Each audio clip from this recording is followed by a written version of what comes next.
Alquimia. Uma introdução ao simbolismo e seu significado na psicologia de Carl Jung. Tradução Álvaro Cabral, editora Cultrix, canal Le Conde. Caros ouvintes, caso gostem do que aqui será lido, por favor, adquiram um livro. É um belo exemplar com ilustrações, páginas amareladas, etc. Vale a pena tê-lo em mão. E caso você goste do meu trabalho, por favor, venham auxiliá-lo. Se é possível via Pix, apoia-se vaquinha. Os links estão no descritivo, centavos serão muito bem-vindos. Também é possível auxiliar o canal comprando livros que chegaram até mim pela lista de desejos da Amazon, como nos fez a Adriana. Mais uma vez, obrigada, querida. Ela nos comprou este livro e só por isso o ouvimos agora. Então, contribua você também para com o trabalho feito aqui no canal, por favor. Caso possa, é claro. E também eu peço para que curtam, compartilhem, comentem, inscrevam-se no canal, porque curtindo, compartilhando, comentando e inscrevendo-se, caso você já não tenha feito isso, você também auxiliará o canal a crescer aqui na plataforma do YouTube. E assim, poderá fazer com que este trabalho chegue mais longe. Muito obrigada pela presença. Nós seguimos para a segunda palestra, Alquimia Grega.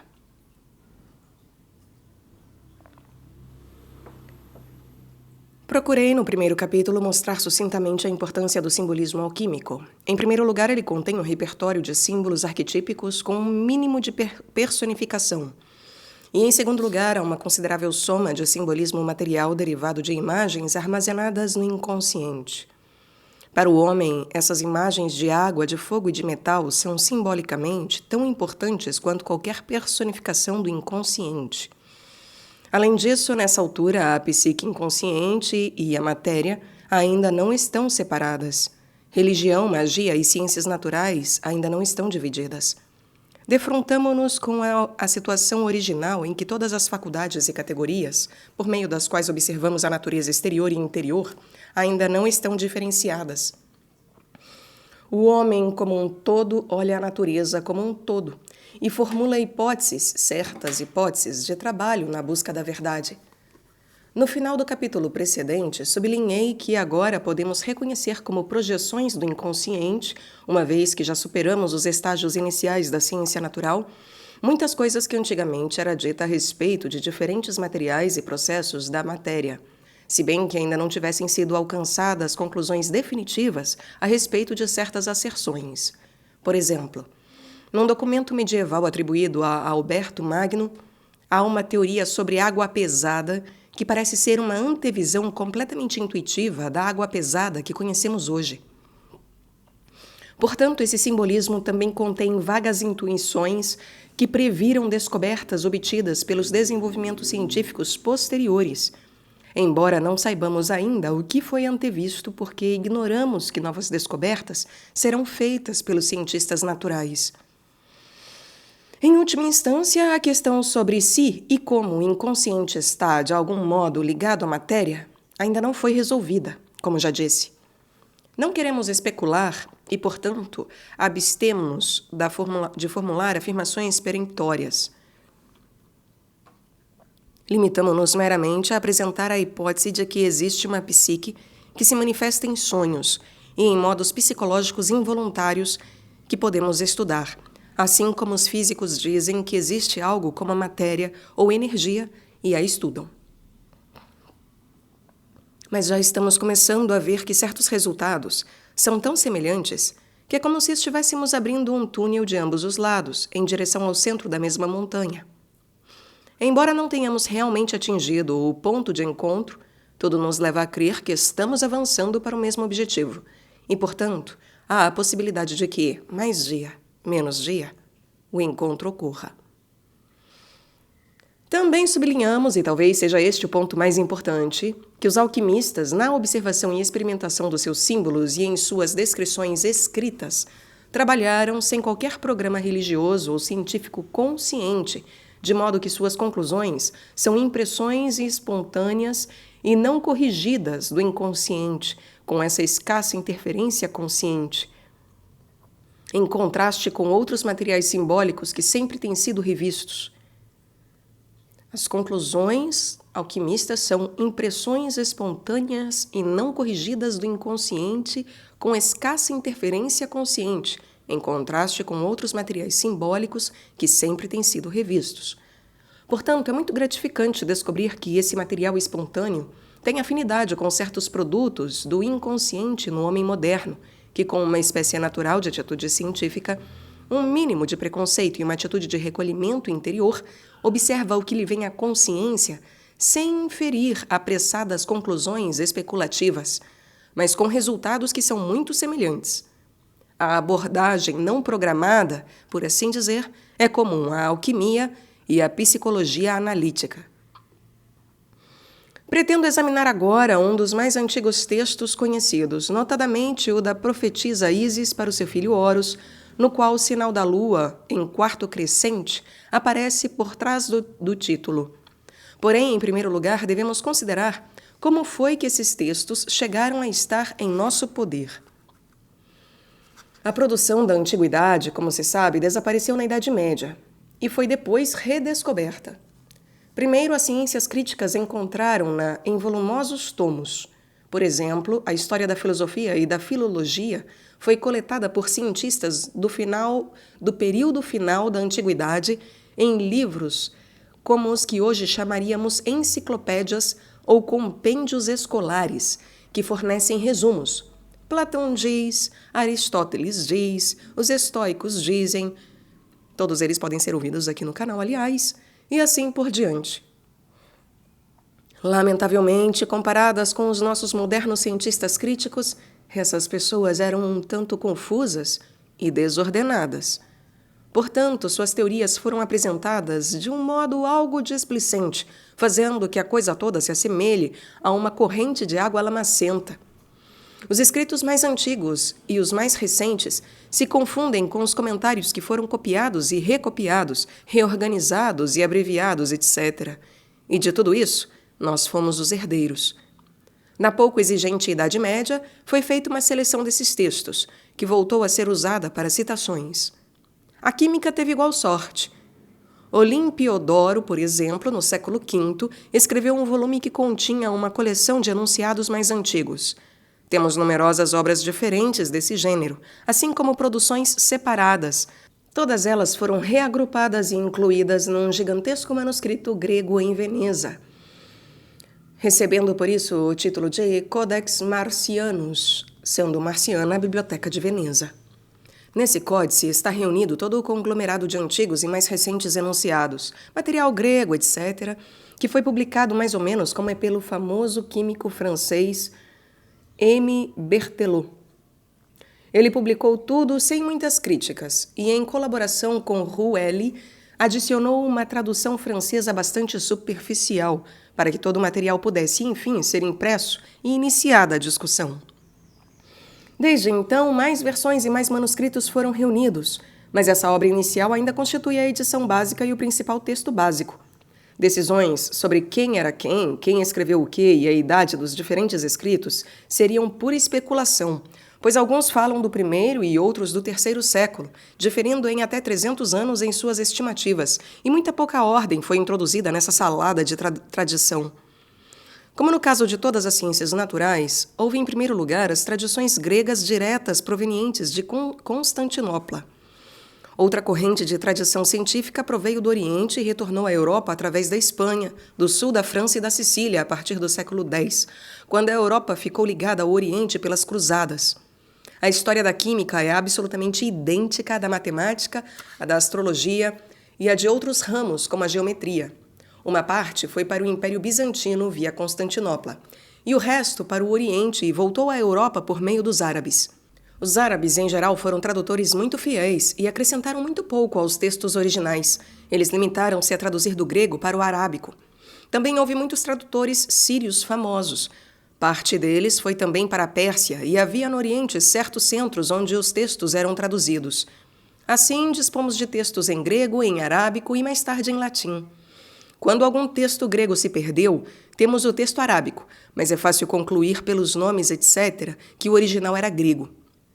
Além disso, nesses centros arábico-muçulmanos, havia as diferentes seitas que cultivavam essas tradições. Por exemplo, os xiitas, uma seita persa formada em 644 d.C., em oposição aos sunitas ou muçulmanos ortodoxos, e os drusos, um povo sírio meio cristão, meio muçulmano, cuja língua é o arábico puro. Já nesses centros islâmicos, alguns árabes reconheciam que o simbolismo alquímico continha um simbolismo religioso e reexperimentaram-no como sendo mais religioso do que químico, adicionando-lhe um pouco de suas próprias experiências. Normalmente, porém, eles se limitavam a traduzir. Um dos árabes mais famosos é Al-Razi, ou Razis em latim, que desenvolveu as ciências pelo lado químico. Ele foi o famoso homem que introduziu na química a necessidade de pesar a matéria. Antes dele, dizia-se simplesmente: ponha um pouco de enxofre num pouco de chumbo e terá obtido a mistura desejada. Porém, Al-Razi advertiu, abre aspas, um pouquinho pode representar uma enorme diferença. Deve-se tomar tantas partes ou tantas onças de cada. Fecha aspas. De modo que uma de suas grandes realizações consistiu em estabelecer pesos e divisões exatos, o que significou um grande avanço na ciência natural acurada. Al-Razi teve muito mérito nesse aspecto, mas nenhum do lado simbólico. Al-Razi era um técnico puro. Sua contraparte no mundo árabe seria Ibn Umayl, não sei se é exatamente assim que se pronuncia, que figura nos textos latinos como sênior. Era chamado o cheque, e em latim isso foi traduzido para sênior, o mais velho, o que seria a tradução correta, de modo que ele se tornou sênior na tradição latina. E só mais tarde descobriu-se que esse sênior era Ibn Umayl. Em Hyderabad, foram descobertas cerca de uma centena de escritos desse importantíssimo místico, mas ainda não foram publicadas. Embora constitua material muito promissor, tão poucas pessoas estão interessadas em alquimia que ninguém se deu ao trabalho de o traduzir e publicar. Assim, existem minas de ouro à nossa espera, e ninguém para trabalhar nelas. Algumas dessas pessoas acrescentaram pequenas contribuições, e então, como já mencionei, houve um retorno devido às cruzadas. Uma das pontes intelectuais para a Europa foi pelos templários. Eles estavam em estreito contato com os drusos, a seita mais mística e pagã dentro do mundo islâmico, que eram súditos do ancião das montanhas, o imã, isto é, o chefe da seita. Eles tinham toda uma hierarquia de iniciação e os templários se interessaram pelo simbolismo da doutrina drusa. Esses drusos, provavelmente em Jerusalém, entraram em contato com alguns dos mestres do templo e com suas supostas práticas pagãs, pelas quais mais tarde os templários seriam perseguidos. Os drusos foram contaminados por essas fontes, assim como pelas tendências pagãs de Frederico II, cognominado o Espanto do Mundo, em cuja corte da Sicília reuniu astrólogos, matemáticos e profetas judeus e islâmicos para a grande irritação do Papa. Foi desse modo, assim como na famosa ilha de Rhodes, onde os cavaleiros de São João tinham ligações com o Oriente, e de lugares como a Espanha e o sul da França, que esses escritos acabaram sendo traduzidos por judeus e por outros. Eles traduziram os textos para o latim e iniciou-se então um grande influxo na Europa dessa tradição científica natural. A Igreja, representada principalmente por Alberto Magno, Tomás de Aquino e alguns outros, empenhou-se em eliminar a dupla tradição de Igreja e ciência natural e em assimilar e integrar tudo na doutrina eclesiástica, mas essa tentativa foi apenas parcialmente bem-sucedida. Isso é apenas um breve resumo da situação histórica e do material com que nos defrontamos. Como disse antes, dedicarei 3 capítulos à alquimia da Grécia Antiga, 3 à alquimia árabe antiga e 3 aos textos latinos medievais. Começaremos com um texto grego, que é o Codex Marcianus. Ele pertence, provavelmente, ao que chamamos os mais antigos escritos, e intitula-se A Profetisa Ísis para seu filho. Sabemos que o filho é Horus, embora o título não o diga. Por trás do título está o sinal do crescente lunar, mas ninguém sabe o que isso significa.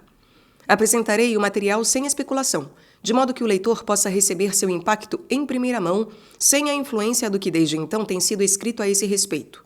O documento data, provavelmente, do século I d.C. Essa é a opinião comum dos cientistas, mas talvez seja mais antigo. Se lermos o que tem sido escrito acerca desses livros, veremos que é afirmado que eles sempre pertenceram, muito provavelmente, a tal ou tal século, mas que se basearam com certeza em textos mais antigos, o que implica, portanto, certa dose de incerteza. Digamos então que o texto pertence ao período helenístico. Aos leitores que porventura conheçam o texto original, quero advertir que não estou usando a tradução francesa corrente, mas a minha própria. Todos se lembram, por certo, da famosa batalha em que Sete cegou Horus, e que Horus cortou os testículos de Sete, tendo sido ambos curados mais tarde pelo deus lunar Tote e tendo até colaborado na ressurreição de Osíris, o pai dos dois. Também estarão lembrados da famosa batalha de Horus, o deus Sol, que restaurou a ordem contra Sete, o chamado O Ardente, representando a paixão caótica, a destruição, a brutalidade, etc., que era o inimigo e assassino de Osíris. Ísis começa, abre aspas, ó meu filho, quando desejaste partir para combater o traiçoeiro Tufão, isto é, Sete, em defesa do reino de teu pai, o reino de Osíris, eu fui para Ormanote, isto é, Hermópolis, a cidade de Hermes, a cidade da técnica sagrada do Egito, e aí permaneci por algum tempo. Fecha aspas. Depois das palavras a cidade de Hermes, há uma pequena nota marginal feita pela mão do escriba e não por uma posterior que diz: ela quis dizer isso num sentido místico, ou seja, o nome da cidade deveria ser entendido no sentido místico. A técnica sagrada, hieratecne, refere-se à alquimia. Abre aspas. Após certa passagem dos Cairoi e do movimento necessário da esfera celeste, aconteceu que um dos anjos que habitam no primeiro firmamento me viu lá do alto e se acercou de mim, desejando unir-se a mim sexualmente. Ele estava muito ansioso para que isso acontecesse, mas não me submeti. Resisti, porque queria perguntar-lhe a respeito da preparação do ouro e da prata. Fecha aspas. Os Cairoi desempenham um enorme papel, num outro texto alquímico muito antigo, no qual o escritor Zósimo, de quem temos conhecimento pelos comentários do Dr. Jung, diz que toda a alquimia depende do Kairos e chama até a operação química de Kairikai Bafai, a coloração do Kairos. Sua teoria é a de que os processos químicos não acontecem sempre espontaneamente, mas só no momento astrologicamente certo. Ou seja, se estou trabalhando com prata, a Lua, que é o planeta da prata, regente da prata, deve estar na posição certa. Se estou trabalhando com cobre, Vênus tem que estar na constelação certa. De outro modo, essas operações em prata e cobre não resultarão em nada. Não se pode simplesmente tomar esses dois metais e uni-los, pois cumpre também considerar e aguardar a constelação astrológica e orar a esses deuses planetas. Se essas coisas estiverem na devida ordem, então a operação química poderá funcionar. Levar em consideração a constelação astrológica é o que se pretende significar com essa ideia de Kairikai Bafai. Portanto, Kairos, nessa época e nesse contexto, significa o momento astrológico certo, o momento em que as coisas podem ser realizadas com pleno êxito.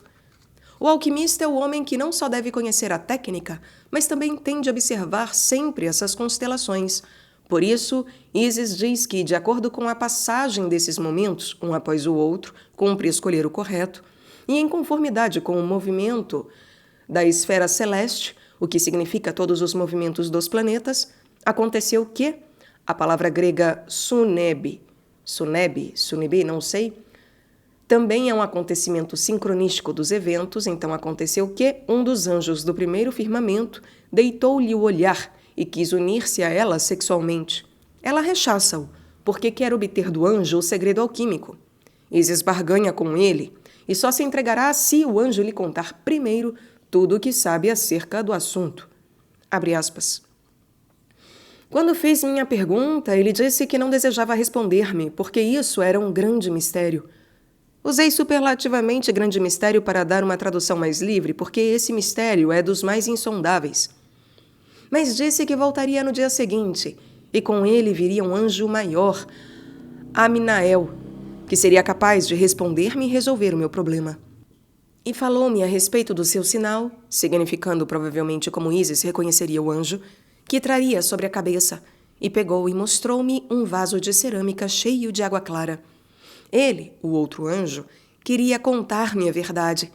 Esse vaso é um possóton e não tem resina. Fecha aspas. Estou citando o texto exatamente como ele é. Nessa passagem, vê-se à margem do texto o sinal. Está aqui desenhado o sinal. Posso acrescentar que sabemos ser esse o sinal do deus Quinófis. Por vezes, o mesmo sinal também é usado para o deus lunar Cons. Abre aspas. No dia seguinte, quando o sol estava a meio do seu curso, ou seja, ao meio-dia, desceu o anjo que era maior do que o outro, e foi dominado pelo mesmo desejo de me possuir, e estava muito ansioso. Também ele queria violar Ísis. Eu, no entanto, apenas queria fazer-lhe a minha pergunta. Ísis protela, pensando somente na pergunta. Quando ficou comigo, não me entreguei. Resisti a ele, dominei o seu desejo até que ele me mostrou o sinal em sua cabeça e me deu a tradição dos mistérios, sem esconder coisa alguma e contando toda a verdade. Assim ela venceu a batalha.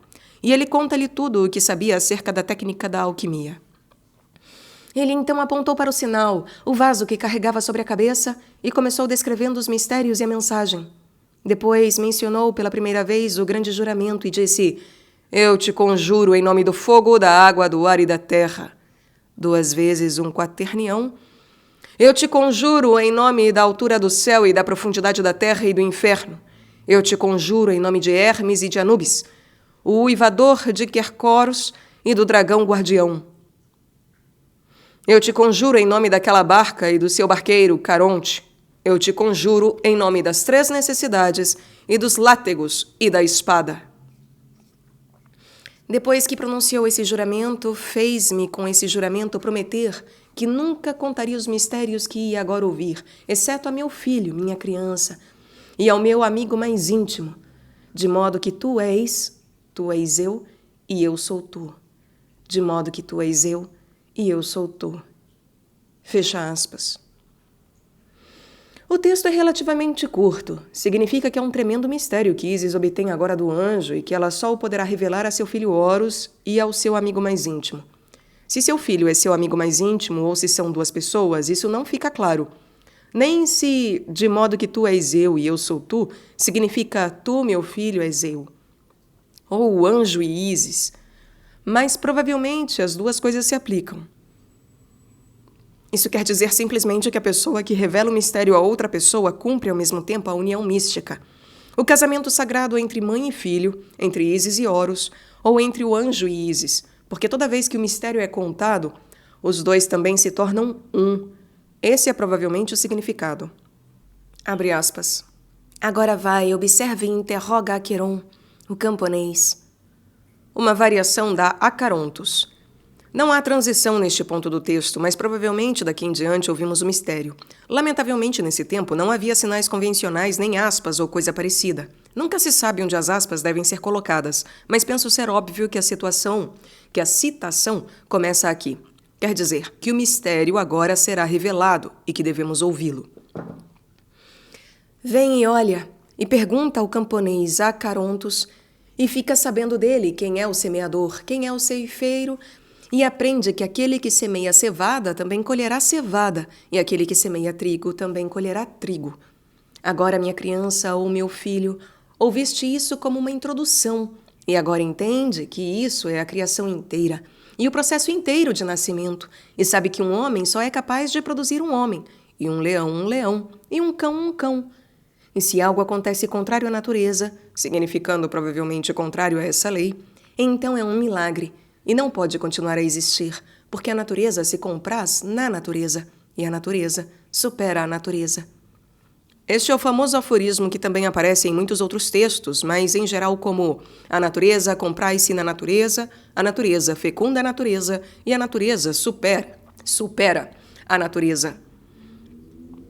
Tendo parte no poder divino e estando feliz com a sua divina presença, também responderei agora às perguntas deles acerca de Areias, que não são preparadas com outras substâncias, pois cumpre ficar com a natureza existente e a matéria que se tem à mão a fim de preparar coisas. Como eu disse antes, o trigo cria o trigo, e um homem gera um homem, e assim também o ouro colherá ouro. O semelhante produz o semelhante. Agora revelei-te o mistério. Fecha aspas. No começo do trecho seguinte há algo estranho. Quando diz, nós prepararemos, etc., falando no plural. Possivelmente quer dizer que Ísis e Horus já estão agora juntos. Vem em seguida um começo clássico de receitas orais e antigas. Em alemão, as receitas começam com mneme e em grego com labon. Isto é, tome-se. Eis como principia o parágrafo seguinte, abre aspas. Tome-se uma porção de mercúrio, fixando-o em torrões de terra pela magnésia ou pelo enxofre e guarde-se. Esse é um processo de fixação pelo calor, a mistura de espécies. Tome-se uma parte de chumbo e de preparação estabilizada pelo calor e 2 partes de pedra branca, e da mesma pedra uma parte e uma parte de rasolgar, rosalgar amarelo, ou seja, sulfeto de arsênico, de cor amarelada, e uma parte de pedra verde. Ignora-se o que seja isso. Mistura-se tudo com chumbo e, quando estiver desintegrado, reduz-se 3 vezes a um líquido. Isto é, derreta-se tudo em 3 etapas sucessivas. Tome-se o mercúrio que através do cobre se tornou branco e retire-se dele mais uma parte, bem como da magnésia dominante com uma parte de água. E do que resta no fundo do recipiente e que foi tratado com suco de limão, use-se uma parte, e do arsênico que foi catalisado com a urina de um rapaz ainda não corrompido, uma parte. E depois de academia ou calamina, silicato básico de sódio, o que simplesmente subtende um mineral que produz fogo, uma parte, e de pirita, também um mineral que produz fogo, uma parte, e uma parte de areia cozida com enxofre e do monóxido de chumbo com amianto 2 partes, e das cinzas de cobatia, que também é provavelmente um sulfeto de arsênico, uma parte. Converta-se tudo em líquido com um ácido muito ativo, um ácido branco, e deixe-se secar, e assim se obtém o grande remédio branco. Fecha aspas. A descrição prossegue por mais 2 páginas, mas tomarei a liberdade de abreviá-la. Quero colocar o leitor em confronto com isso, pois até agora não soubemos o que essas palavras significam. Naturalmente, os químicos realizaram um profundo estudo dos textos e com certa probabilidade puderam deduzir que palavras gregas corresponderiam a que substâncias, visto que em alguns casos são escassas as descrições mostrando que elas têm tal ou tal efeito, de que o químico poderia deduzir que estava sendo indicada certa substância. Mas no caso de algumas outras palavras, por exemplo, cobatia, que eu traduzi como pedra verde, e a palavra que não traduzi, mas deixei como magnésia, embora não seja o que entendemos hoje por magnésia, desconhecemos realmente o que significam. Estamos convencidos de que se referem a algumas substâncias químicas cozidas, mas descritas de um modo tão paradoxal nos diferentes textos que não podemos ter certeza absoluta. Depois temos um material muitíssimo diferente, a urina de um rapaz incorrupto. Evidentemente, a urina também contém substâncias importantes e corrosivas, e era muito usada.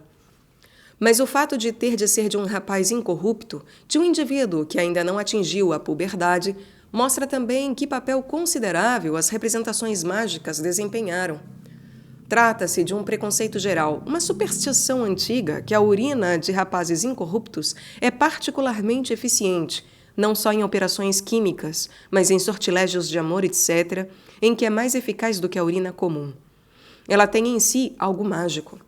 Escolhi justamente isso porque, sobre esse ponto, conhecemos algo mais, proveniente de outros campos. Por exemplo, sabemos que na prática da magia, a urina de um rapaz incorrupto era frequentemente usada.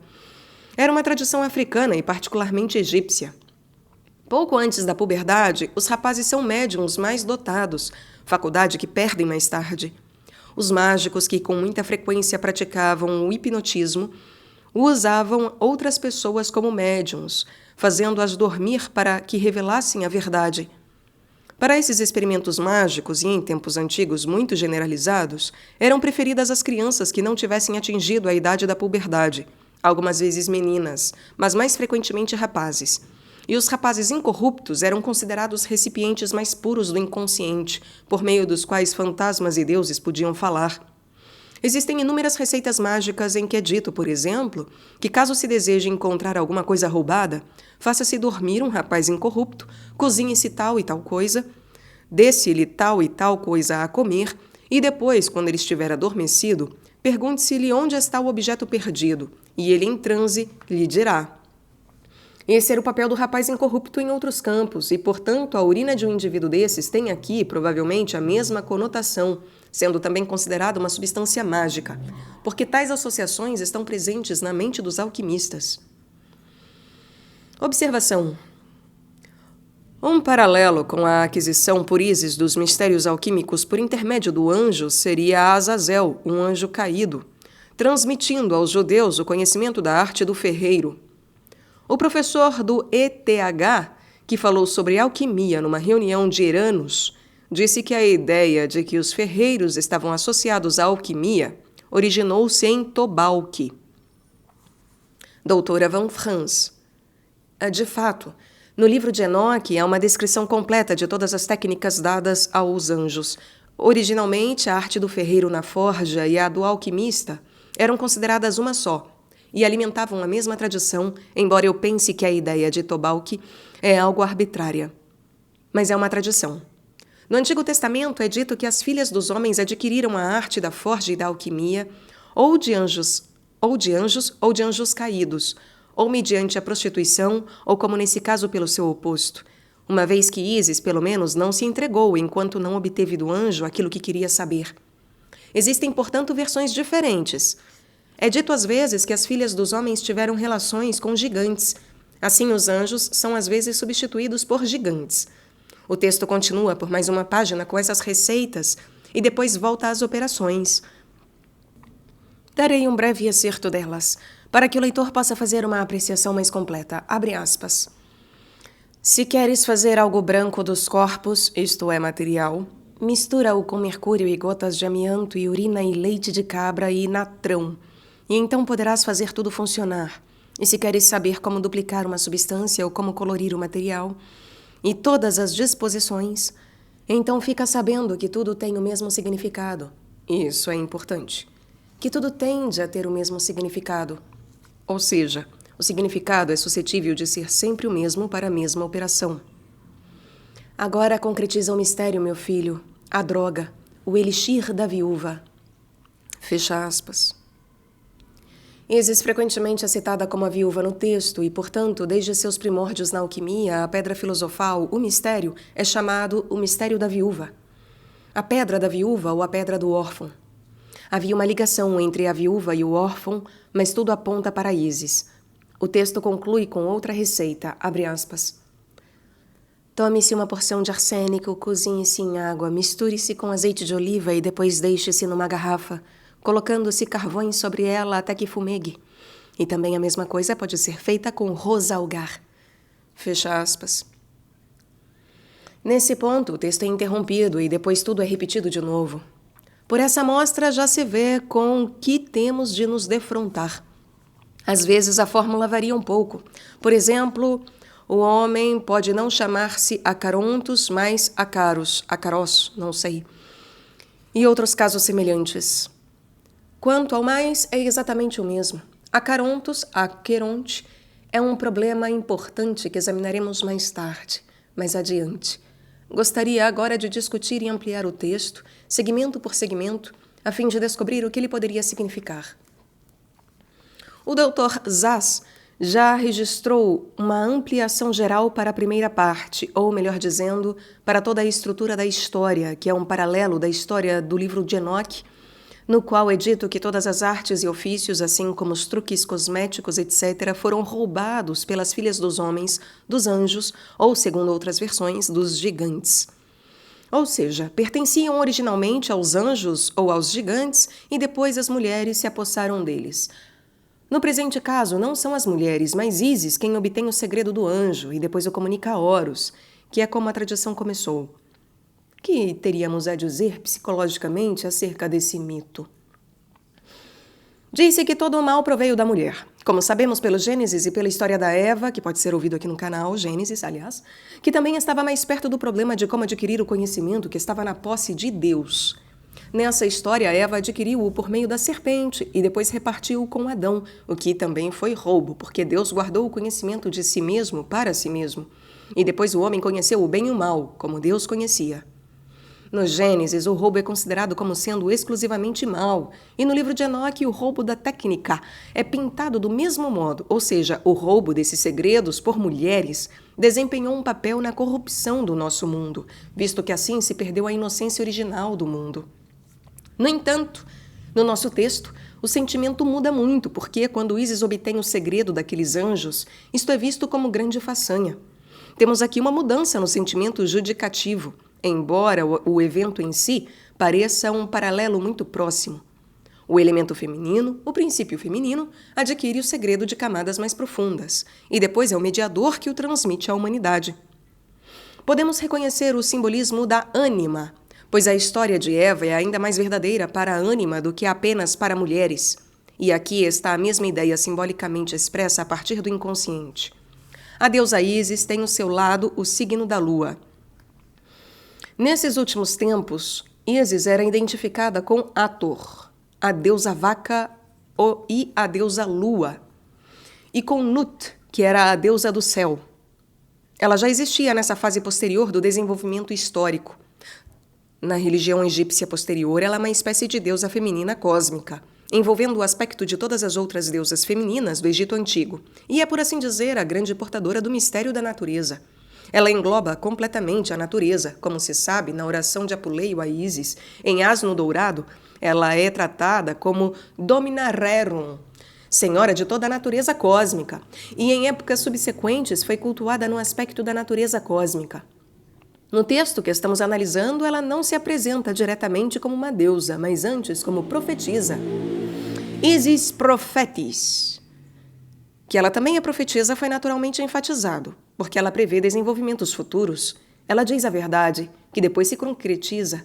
Ela transmite a verdade que antes estava oculta. Pergunta. Ainda estou confuso quanto à pertinência disso para o motivo ou propósito total da psicologia junguiana. Vejo que você consumiu energia e esforço debruçando-se sobre esse texto. Ora, será que a ouvi dizer que isso é importante em termos da interpretação do simbolismo dos sonhos de uma pessoa? É isso? Sim, certamente. Digamos que deparamos com um homem que sonha que uma mulher misteriosa avança para ele. Lembro-me de um sonho desses. Foi o sonho inicial de um homem que tinha um problema sexual. Não sei exatamente o que, pois não era um caso meu, mas ele tinha algum tipo de problema sexual. E no seu sonho, uma mulher desconhecida, que lhe causou grande impressão, disse-lhe que todo o segredo consistia em secar o pó dentro da maçã. Assim, o ponto principal seria a importância que isso tinha para a vida da pessoa. Sim. Suponhamos que um homem se apresenta para análise e diz que é impotente, ou que é um Dom Juan.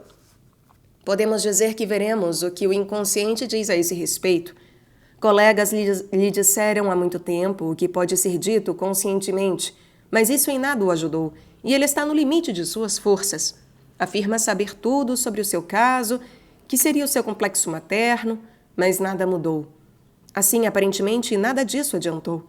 Portanto, propõe-se um exame dos seus sonhos, e então, num sonho, aparece uma mulher maravilhosa que lhe diz que tudo é um problema de secar o pó branco na maçã. Ele acha isso uma tolice, mas tem algo a aprender. Não fará associações, porque as pessoas não podem fazer associações para seus sonhos arquetípicos. Pó branco numa maçã não sugere coisa nenhuma. Ele pode dizer que gosta de maçãs ou coisa parecida, mas nada se obterá dele e, portanto, temos de conhecer as associações na humanidade. Se pudermos obter as associações do analisando, tanto melhor, mas quando se apresentam semelhantes motivos num sonho, há geralmente um branco, e temos de dizer, por exemplo, que a humanidade acreditava que a maçã contivesse o conhecimento de Deus, do bem e do mal, e faremos com que ele se lembre da Bíblia, e de que as pessoas sempre afirmaram que a maçã renovava os segredos. Contamos-lhe alguns mitos a respeito, e então, analisando, começa a ficar impaciente e diz: sim, mas o que isso significa para mim? Os mitos mostram que há uma outra avaliação, pois no mito bíblico a avaliação é feita do ponto de vista do sentimento, e é especificada como sorte adversa e como acidente. Só na interpretação católica posterior há a felix culpa, que diz: graças a Deus por terem Adão e Eva pecado, pois do contrário Cristo não teria vindo para nos redimir. Mas originalmente a tônica sentimental era a de que Adão havia sido corrompido por meio de Eva, e depois disso tudo saiu errado. A própria Igreja afirmou sempre que Maria corrigiu todos os erros e Eva cometeu todos os erros. Eva só é tolerável porque as coisas foram corrigidas mais tarde. Mas a tônica, pelo menos no Antigo Testamento, é que o pecado de Eva originou todas as desgraças e infortúnios, e que foi muito deplorável que Adão e Eva tenham comido a maçã. Em nosso texto, entretanto, é uma bela proeza, pois Ísis obteve então do anjo um maravilhoso segredo e diz que vai contá-lo ao filho. O texto nos diz que um leão gera um leão, e é isso que Ísis conta como segredo. Como já foi indicado, a história de Ísis é um paralelo na história bíblica. É um paralelo da história bíblica, mas com um sentimento judicativo diferente. Na Bíblia é sobretudo o acidente corruptor, ao passo que a obtenção do segredo dos anjos é descrita como uma façanha maravilhosa. Nada é dito acerca de correr tudo mal com o mundo pelo fato de o segredo ter sido revelado. Mas antes, que ele é tão maravilhoso que Ísis só o contará a seu filho e ao seu melhor amigo. Se quisermos prosseguir na interpretação psicológica, o que significaria essa diferença? A humanidade está muito dividida em torno da avaliação da origem da ciência e da técnica, a origem da química e das ciências naturais, e de alguma espécie de conhecimento. Afinal, o conhecimento corrompe ou ajuda? Parece que a Bíblia diz que o conhecimento, que é o que a maçã representa, é corruptor em si mesmo. Sim, por causa dele é que fomos despejados do paraíso. Você está considerando o conhecimento como próprio de Deus? Sim.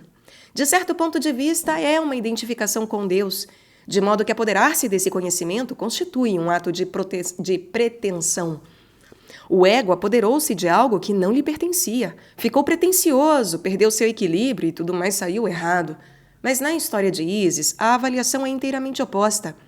Subentendendo que fizemos grande progresso, arrancamos o segredo dos anjos, algo tão imenso que só contarei a meu filho e a meu amigo. Não é feita qualquer menção à pretensão ou ao azar. Nesse texto, há o oposto da tradição religiosa e das ciências naturais inútil. As técnicas e as ciências naturais que alcançamos acarretaram-nos infortúnios? Elas corromperam o estado original do homem ou são uma indicação de progresso? E algo muito mais profundo, pois está implícito um recrudescimento da consciência e desenvolvimento da consciência humana. Isso é vantajoso para nós ou não? Pioraremos cada vez mais à medida que nos tornamos mais conscientes, que nos distanciarmos da natureza e perdermos o nosso equilíbrio? Ou isso é a única coisa que devemos fazer? Se tentamos conscientizar-nos, estamos cumprindo a vontade de Deus ou contrariando-a? É a misteriosa questão. Trata-se de uma projeção religiosa, e se nos expressarmos mais humildemente e psicologicamente, teremos de discutir o problema de saber se um aumento de consciência constitui um progresso ou não. Quando as pessoas nos procuram para análise, homens e mulheres, dizem pensar com frequência ser preferível deixar quieto o cão adormecido. Por que exumar problemas sobre os quais, quanto mais se pensa, mais confuso se fica? Deixe-se a natureza operar, e os problemas se resolverão por si mesmos, de uma forma ou de outra. Então aparece um rapaz que tem uma fixação materna e não quer sair de casa. Nós o analisamos e lhe mostramos por seus sonhos que, obviamente, ele deveria ser afastado da mãe. Mas então ela entra vociferando e pergunta por que andamos remexendo nessas coisas e destruindo a harmonia familiar. Por que dizemos semelhantes coisas a seu filho, destruindo a boa relação entre toda a família, que está tão perturbada? E o rapaz nada melhorou. Assim, um aumento de consciência é uma coisa boa ou má? Nós, terapeutas, temos de formular essas perguntas a nós próprios o tempo todo. E sempre deparamos com essas associações vitais. Alguém fala conosco no trem e pergunta o que fazemos profissionalmente. E se dizemos que somos psicanalistas, eles dizem que é muito interessante e que tiveram um sonho e vão contar-nos. Pensam que os sonhos nada significam. Mas o sonho mostra o problema do homem. E perguntamos aos nossos botões se deveríamos dar-lhes uma alfinetada e umas gotas do veneno do conhecimento, proporcionando-lhes uma ideia do que o sonho realmente significa. Ou simplesmente responder que não é hora de consulta. O conhecimento ou é venenoso ou é curativo. O conhecimento ou é venenoso ou é curativo. É uma coisa ou outra. E é por isso que alguns mitos dizem que o conhecimento acarreta a corrupção do mundo e outros que o conhecimento é salutar. E então temos a ideia bíblica de que, no começo, ele é a corrupção, mas depois, graças a Deus, torna-se curativo. No Antigo Testamento significou corrupção, mas Cristo, que de certo modo reorganizou esse conhecimento, converteu-o em curativo, de modo que temos uma dupla posição a seu respeito, o ensinamento da felix culpa. Numa situação concreta, no entanto, não se pode adotar uma posição dupla. Toda vez que se apresenta o terrível dilema contu-lhes ou não, temos sobre nós toda a responsabilidade ética e toda vez não sabemos se fizemos a coisa certa ou errada. É o problema da consciência. O que fará o homem com a sua consciência? Como a conduzirá? Se tenho consciência do que um sonho significa, como o tratarei? Como lidarei com ele? Usá-lo-ei como veneno ou como fator curativo? A consciência ou o conhecimento é um problema terrível que ainda não resolvemos. Nunca o resolveremos. É o problema com que vivemos. Sim, isso é verdade. Mas é uma generalidade. Devemos ir mais fundo do que isso. Necessitamos de uma posição mais específica, pois, caso contrário, podemos ser negligentes a esse respeito e dizer que é um problema que sempre teremos, uma vez que somos terapeutas, mas é um problema de relacionamento. É um problema, e teremos que enfrentá-lo seriamente, em vez de simplesmente colocá-lo de lado. De um modo sumamente genérico, pode-se dizer que é o problema da humanidade, pois o homem é essa estranha invenção da natureza que carrega consigo uma nova forma de consciência. Os livros de antropologia dizem que o homem se distingue pelo fenômeno da consciência e não sabe precisamente como avaliar essa qualidade. Devemos vivenciá-la como uma praga ou como uma bênção. Aqui estamos nós no começo das ciências naturais da tradição europeia, e nosso texto vem de fontes pagãs, sem qualquer influência judeu-cristã, mas egípcia e grega, e temos uma avaliação inteiramente positiva. Quando analisamos o homem moderno, o físico moderno, defrontamos com um homem que tem a mesma posição. Ele acredita na ciência e que ajudará a humanidade por suas descobertas adicionais. Assim, estamos diante da mesma posição e situação. Portanto, é interessante estudar o simbolismo inconsciente de tal tendência, pois ele está de novo presente e é muito discutido nos nossos dias. Fico muito satisfeita por responder a essas perguntas, porque essas coisas têm de ser colocadas na realidade. Podemos dizer por que desenterramos esses densos e velhos textos com todas essas complicações. Mas não se pode esquecer que essa é a raiz de boas ideias e preconceitos da nossa civilização. Se não discutimos esses preconceitos básicos da nossa civilização, jamais entraremos em contato com outras civilizações. Devemos saber que preconceitos temos, embora possamos continuar a guardá-los, dizendo que gostamos deles, mas é impossível pensar de modo diferente. As opiniões diferem. Essa largueza mental é necessária se desejarmos analisar as pessoas objetivamente e não ser apenas propagandistas de uma tendência. Um analista deve ser tolerante e ver o que a natureza íntima do analisando constela como processo curativo, para onde quer que ele conduza. Essa, pelo menos, é a minha convicção. Em que medida essa posição em relação ao conhecimento é comparável com a antiga atitude prometeica? É uma boa pergunta. Na mitologia grega, temos um típico mito grego que espelha a posição grega e não faz disso um problema primordialmente ético, como ocorre na Bíblia, ou bem ou mal. Acontece também um roubo. Rouba-se dos deuses algo que estes queriam conservar para si mesmos, e de acordo com o mito, isso acarreta uma punição. Prometeu mete-se em apuros e sai-se mal, mas não há uma avaliação moral. Prometeu acorrentado pode ser ouvido aqui no canal, aliás. O pensamento afirma simplesmente que se deve pagar quando se rouba algum conhecimento do inconsciente, mas isso não impede que, mesmo assim, se possa ter a atitude certa. Podemos dizer, não importa, eu pago, mas quero ter isso. O mito não recomenda que se faça ou não se faça, mas temos de saber que há sempre um preço a pagar. Essa é a posição muito diferente do pensamento grego comparada com as posições judaicas e judeu-cristã, que fazem disso um problema moral. Isso é algo que conhecemos e que constitui uma verdade arquetípica muito básica. O conhecimento é parte do desenvolvimento da consciência. Há outros aspectos, mas esse é um deles e tem de ser pago. É caro, mas cabe a cada um decidir se está disposto a pagar o preço ou não. Na tradição judeu-cristã, a ênfase recai sobre o aspecto ético, e na grega é mais desapaixonada e constitui mais uma declaração de fato do que outra coisa. Mas aqui há ainda outra nuance e a avaliação é altamente positiva e significa um progresso divino. Foi citado 2 vezes o desejo do anjo de manter relações sexuais com Ísis, e da segunda vez foi usada a palavra violar, mas isso faria grande diferença em termos de pagamento, pois um é forçado e o outro voluntário. Literalmente, o texto diz apenas que ele quer unir-se sexualmente e que ela não quer, e eu simplesmente resumi isso com a palavra violar. Ela fez uma barganha, coisa típica de mulher. Ela diz que o anjo não deve ter tanta pressa, mas deve contar-lhe primeiro o segredo e depois, de modo tipicamente feminino, não nos conta se pagou ou não o preço. Ísis era uma mulher. O grego realmente diz que ele se precipitou para o que queria. Mas eu, Ísis, tinha em mente o que eu queria. O que a investida sexual do anjo contra Ísis significa psicologicamente? E qual o sentido psicológico do retardamento de Ísis no sentido de obter conhecimento? Como se compara isso, psicologicamente, com a situação psicológica em que sempre nos encontramos? É a irrupção do conteúdo coletivo, para o qual ela exige uma explicação. É a irrupção do conteúdo coletivo para o qual ela exige uma explicação.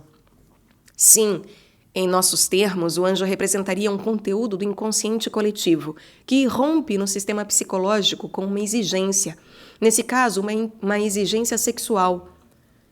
Qual é o paralelo que nós sempre experimentamos? A alquimia nasceu pela resistência de Ísis e do fato de ela não ter cedido logo, ou pelo menos ter protelado o processo sexual, se é que não o sustentou por completo. Ignoramos o que ela fez no final.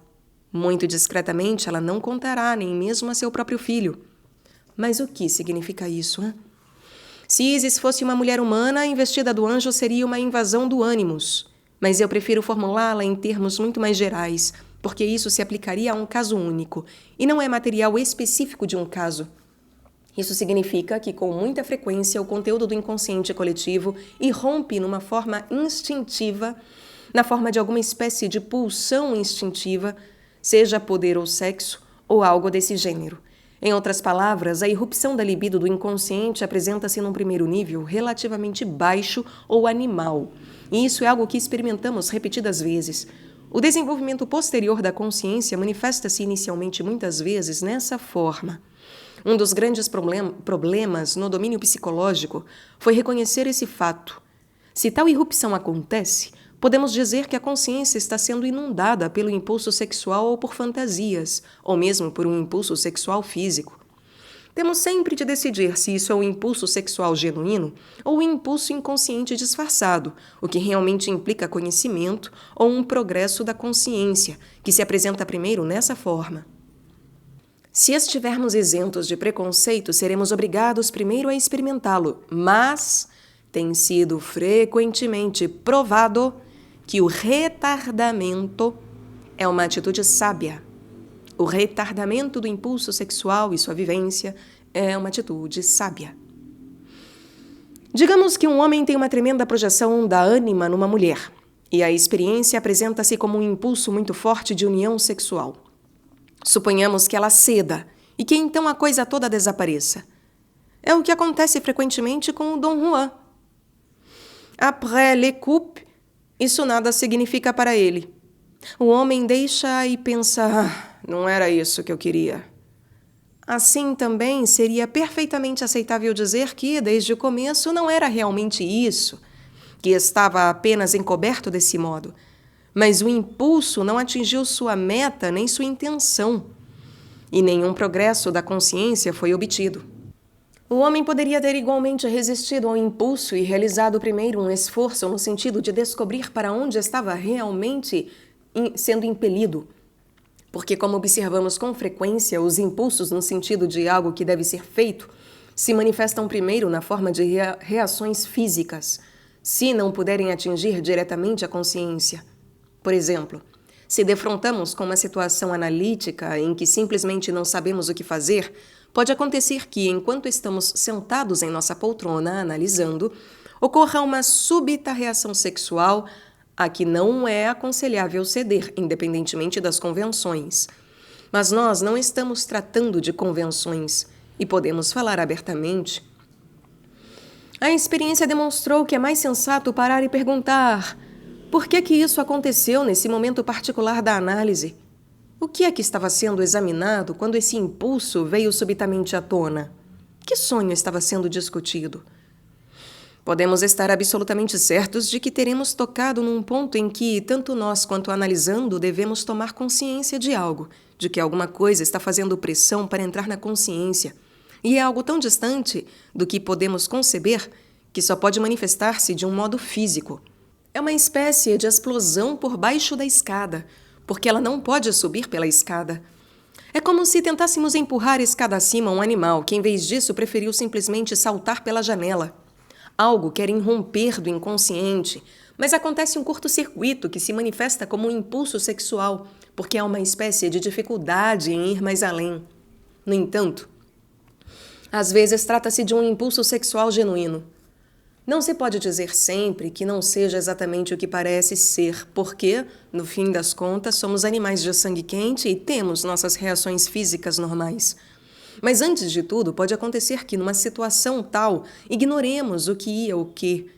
E, por conseguinte, a técnica de Isis é uma demonstração de sabedoria, ou seja, retardar e perguntar primeiro a coisa que nos acomete todos os seus segredos e só depois decidir se haverá ou não um caso. Isis não nos conta. Ela é muito discreta. Nunca diz que fez ou não fez. Essa é uma livre decisão ética entre seres humanos, ou, como nesse caso, entre deuses, e situa-se num outro nível. Porém, na medida em que for um impulso vigoroso, não estamos livres para decidir. Em primeiro lugar, deve-se retardar e descobrir o que é aquilo com que nos defrontamos. O que está por detrás disso? Um impulso sexual pode ocorrer quando falamos com uma pessoa agonizante. Como isso parece inoportuno, hã? Nesse caso, seria muito plausível pensar que não era o nosso instinto sexual natural querendo copular com um moribundo. Tal coisa seria impossível. Sabemos desde o começo que não significa isso. E, no entanto, trata-se de uma situação típica e algo com que frequentemente tenho deparado. Por trás disso está todo um problema simbólico arquetípico. Por que será o impulso sexual tão tremendamente importante nesse momento, a ponto de recair sobre a pessoa agonizante e sobre aqueles que a cercam? Este é apenas um exemplo entre muitos outros. Então temos de deter o anjo e dizer-lhe que conte primeiro o seu segredo, que queremos tornar-nos conscientes do que está por trás do impulso, ou seja, a estranha conexão entre instinto e arquétipo. Jung, em seus textos, refere-se às vezes ao instinto como se fosse a mesma coisa que o arquétipo e outras vezes como se fosse diferente. O que ele quer dizer é que, se o encararmos como o oposto do instinto, o arquétipo seria um modo herdado e instintivo de ter emoções, ideias e representações com símbolos. E o instinto seria o modo herdado de agir fisicamente, certo tipo de ação física. Naturalmente, instinto e arquétipo estão ligados. E aí há aqui uma espécie de enfim, desenho em que à esquerda estão os instintos, que seria correspondente ao infravermelho, fisiológicos, sintomas corporais, percepções instintivas, etc. Uma linha de experiência que leva até a direita, a extrema direita, que seriam os arquétipos, correspondente ao ultravioleta, um à extrema esquerda, um à extrema direita, arquétipos correspondentes à ultravioleta, que, em vez de serem fisiológicos, seriam psicológicos, ideias, concepções, sonhos, imagens, fantasias, etc. Instintos e arquétipos, portanto, ligados pela experiência. Por exemplo, suponhamos que, quando estamos passeando num campo, começamos subitamente a correr sem qualquer razão aparente. Pulamos uma sebe e, ao olhar para trás, vemos que um touro nos perseguia. As pessoas diriam que isso foi um milagre, mas não saberiam explicar por que, de repente, sentiram que tinham de correr. Não se aperceberam do que estava acontecendo, mas o instinto a salvou. Isso acontece frequentemente. Uma pessoa atravessa uma rua ignorando o porquê e então alguma coisa cai do telhado exatamente onde ela estivera momentos antes. É muito importante aprendermos a confiar nesses impulsos. Ora, isso é algo que acontece fisicamente. Começo a correr sem me aperceber sequer do perigo, mas graças a Deus o meu corpo é mais arguto do que eu. Entretanto, em vez da ação física, eu posso ouvir uma voz ou ter uma alucinação que me diz: corra, corre! Num caso, a advertência chega como uma reação física e no outro como um pensamento, o que constitui a diferença entre o instinto e o arquétipo. A voz seria uma manifestação do arquétipo e o movimento físico uma manifestação do instinto, mas na realidade são dois aspectos da mesma coisa. O comportamento físico concreto, de acordo com o padrão, seria instinto e as concomitantes representações internas, emoções, audições, visões, seriam as manifestações do arquétipo. O homem possui em si alguma coisa herdada e estrutural que o faz atuar e pensar de certo modo, sendo por isso que às vezes não distinguimos claramente entre instinto e arquétipo. Como esse conteúdo do inconsciente tem uma espécie de aspecto físico e também um aspecto somático e psicológico, às vezes algo que deveria encaminhar-se através do aspecto psicológico desvia-se para o aspecto físico, ou o aspecto físico desvia-se para o psicológico. São como vasos comunicantes. E se há um bloqueio num deles, a água transborda do outro. Se acontece frequentemente de terem as pessoas grandes problemas psicológicos, cuja causa elas consideram psicológica, e depois experimentam algo no aspecto físico, então o problema se desintegra. Elas haviam bloqueado um instinto, digamos um impulso sexual, que depois se manifestou na mente delas como um problema filosófico a respeito de Deus. Isso foi o que Freud generalizou. Ele viu que isso acontecia com frequência e pensou que poderia explicar tudo nesse nível. Mas não é assim. A pessoa poderá igualmente bloquear a outra ponta, e então a coisa manifesta-se pelo lado oposto. Esse é um dos eternos conflitos. Viverei isto concretamente ou assumi-lo-ei simbolicamente? Isso deve ser entendido como uma concretização ou ser simplesmente vivido sem pensar demasiado? Este é um dos grandes problemas. Afirmamos aqui que bloqueando ou retardando o impulso físico ocorre um progresso na consciência. Afirmamos aqui que bloqueando ou retardando um impulso físico ocorre um progresso na consciência.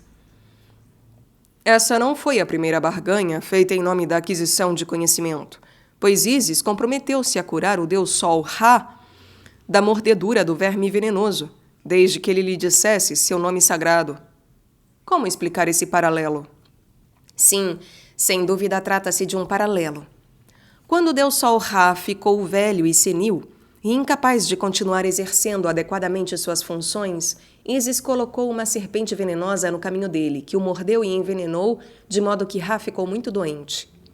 Nesse tempo, acreditava-se que o poder de um homem residia em seu nome secreto, que era sua alma, ou mana, seu poder vital. E quando Ra jazia em seu leito de enfermo, Ísis acercou-se de seu pai e ofereceu-se para curá-lo, se ele lhe dissesse primeiro o seu nome secreto. Diante dessa chantagem, Ra cedeu e confiou-lhe o nome. E, daí em diante, ela dispôs do poder do deus Sol. Mas o que significa isso, hein? Não podemos discutir esse caso no mesmo nível do outro tema, que seria o nível de um impulso físico por trás do qual acreditamos estar escondido algo arquetípico. Para responder à pergunta acima, precisaríamos examinar brevemente todo o desenvolvimento da consciência na civilização egípcia. No Egito, o culto do Deus Sol e do filho do Deus Sol era, em geral, em função da estrutura social e política, uma ordem patriarcal. Por volta dos anos 3000 a 2800 a.C., o culto do Sol suplantou gradualmente o da Lua e do Touro. O rei principal representava o Deus Sol e já não estava intimamente ligado à Lua e ao Touro, ou havia algumas diferenças, embora ligeiras. Com esse desenvolvimento, o recrudescimento do culto do Sol, ocorreu um progresso na lei, na ciência, na geometria, no planejamento de campos, de construções, etc. Houve um enorme avanço na civilização racional, na organização, na guerra, etc. Ocorreu um desenvolvimento do mundo masculino, do mundo do pensamento e do mundo da ordem, que acompanhou o culto do Sol. Em certa medida, pode ser comparado com o desenvolvimento inicial da civilização cristã, em que a mesma coisa aconteceu. Crença na lei, crença no dogma, crença na ordem, crença no conhecimento. E depois, porque essas coisas chegam a um término, há uma enandiodromia. O modo masculino de consciência se cansa. Esse é um típico evento arquetípico. E então o modo feminino, ou o inconsciente, a natureza, o caótico, tem de voltar à luz. Esse primeiro grande mito ilustra a enandiodromia, em que o masculino, o Deus Sol macho, transmite todo o poder à ordem feminina. Hoje em dia, nossas organizações oficiais acreditam cada vez mais na burocracia, em mais congressos, mais regulamentos e mais religiões para salvar o mundo. Estão determinadas a instaurar a ordem, pensando que isso resolverá o problema e que outras tendências que encontramos nos sonhos de nossos pacientes não vingarão. Porém, o mundo cansou-se uma vez mais. Então o Papa decreta a Assunção da Virgem Maria e vemos a reavaliação do feminino nos sonhos atuais dos homens. Posso dar um exemplo. Outro dia, revoltado com a matança que está acontecendo atualmente no Tibete, um homem escreveu um veemente artigo alertando para o fato de que nós, suíços, que também somos um povo montanhês ameaçado por grandes potências circunvizinhas, deveríamos mostrar mais simpatia e sensibilidade por esse outro pequeno povo montanhês que está lutando por sua liberdade e que não basta ler os jornais e expressar solidariedade, pois amanhã a mesma coisa poderá acontecer a nós, como uma invasão russa. Deveríamos fazer algo de concreto e suspender o comércio com a China. No entanto, depois ele sonhou que o mundo estava chegando ao fim e que algumas pessoas escavaram numa geleira das montanhas, encontrando um velho navio no qual estava sentada uma bela mulher. O navio era como a Arca de Noé, que estava se deslocando rumo ao mar, e só aqueles que nele embarcassem com a mulher seriam salvos. Portanto, o inconsciente diz que aquilo que os indivíduos veem em sua mente masculina, política, racional, é apenas um pequeno aspecto do que está realmente acontecendo. Defrontamos agora com o dilúvio. O nosso verdadeiro problema na atualidade é o da superpopulação, e não a tensão com árabes ou russos. Estamos diante de uma situação irremediável. O princípio salvador é o princípio feminino, e desta vez não será Noé na arca, mas uma mulher, isto é, uma deusa. O que significa isso? Dê-se o leitor conta dos sonhos com que por vezes defrontamos. Não podemos avaliar essa mulher como uma mulher. O que sonha está seguro em seu relacionamento com mulheres. Nada há de errado nesse nível. Então, o que representará a mulher na arca, hein? E aquele punhado de pessoas que vão com ela? Isso não é fácil de interpretar. Mas no final da civilização egípcia ocorreu uma enandiodromia semelhante. Subitamente, Ísis teve tudo em suas mãos e os deuses masculinos se desvaneceram. E é interessante assinalar que isso ocorreu no final da era de Áries e que estamos agora no final da era astrológica de Peixes. E uma vez mais, uma mulher está recebendo a colheita e os homens estão um tanto exaustos. Aqui, nesta página, eu não tenho falado sobre as ilustrações, mas há aqui uma imagem de Maria sendo coroada pela Divina Trindade. E a sua nota diz: a espiritualização da matéria retratada como a coroação da Virgem Maria. A cena representa a quaternidade alquímica, Pai, Filho e Espírito Santo, pomba, com o feminino, matéria, como quarto elemento. Mas o anjo nada perdeu quando entregou seu segredo à deusa. Ele ainda o compreendia, não é verdade? Sim, mas ao passo que o anjo não fez qualquer uso do seu conhecimento, Ísis fundou a alquimia. Ela fez algo com esse conhecimento, enquanto o anjo simplesmente o guardou para si.